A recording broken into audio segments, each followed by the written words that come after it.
say this young man, brand new daddy, so excited, son-in-law, think of this, he married Terry Wingert's daughter. You think I put a little pressure on this guy?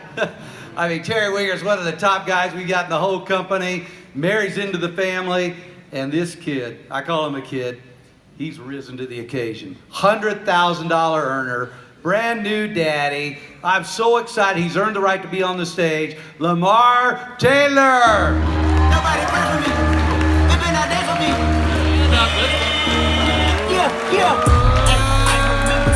Stand up. All right, you ready?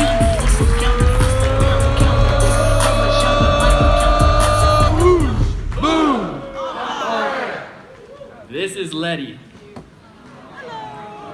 She's 3.5 months old. She's a tiny little girl.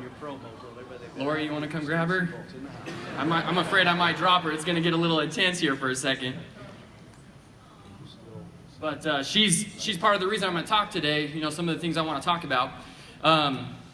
You know, when Ashley and I first got married, you know, the goal was always to have kids. You know that was Ashley's main goal in life. She wanted to be a mom.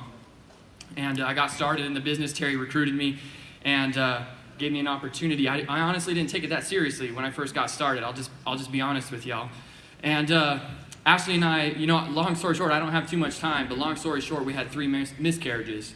Around the second, we realized, hey, we're gonna have to spend some money probably to figure out what's going on, right?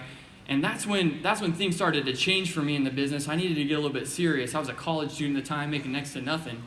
And so I needed to take the business a little bit more seriously and make some more money, especially if we were gonna pay for some of these things. So there was a Saturday BPM, and we were getting some training, and we were talking about some cold prospecting, and I was told I gotta prospect as I go, right? And so I was like, man, I gotta get more serious about the business, and so I'm gonna do this, right? And I needed to fill up our, 2005 Nissan Sentra right after the BPM. And I'm standing, I put the thing in, and I start filling up, and I look to my left, and there's this woman dressed in business clothes, and I'm like, oh, freaking JR. Gotta go talk to this lady, right? So I'm like, all right, I work up the courage.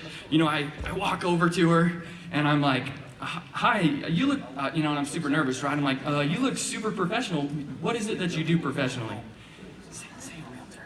I'm a realtor. Realtor, okay, how do you like that? It has its good days and its bad days. Okay, good. You know what, the reason I ask is because I just opened up a new business, and we're looking for some good people, and I just start vomiting on her over and over and over, and I'm just talking at her, right? I'm so nervous.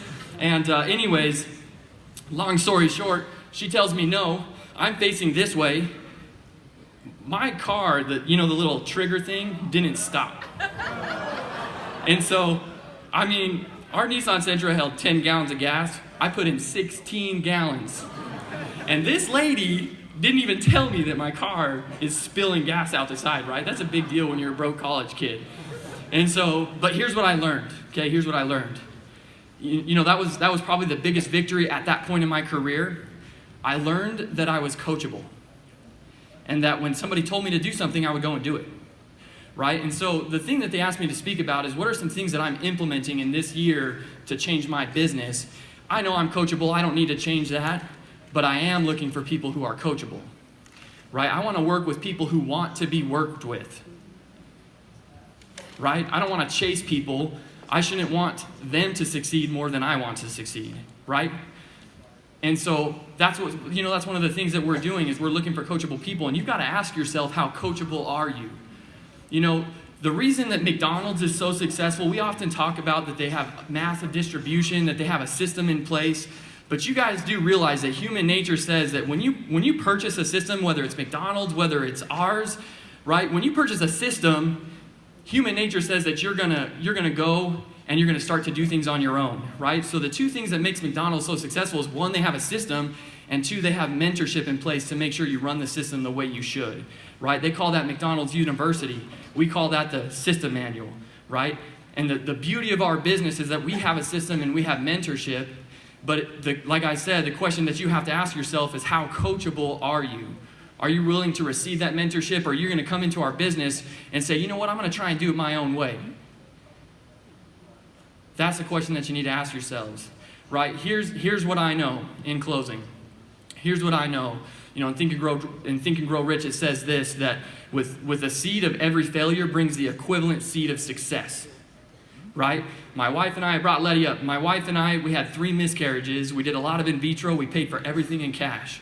I look at being able to pay for all of that in cash, you know, something to the tune of about 40 grand as a college kid, because I was coachable enough to run the system. Right? And then when we found out we couldn't have kids, we decided to adopt, which is also a pretty expensive process. And so it was because we were coachable that we were able to be successful in the business. I brought Letty up because just last Thursday we signed the adoption paperwork. Here's what I know. This business can be whatever you want it to be, but you have to be willing to follow the system and find a mentor and be coachable. We'll see you at the top. Mi amor.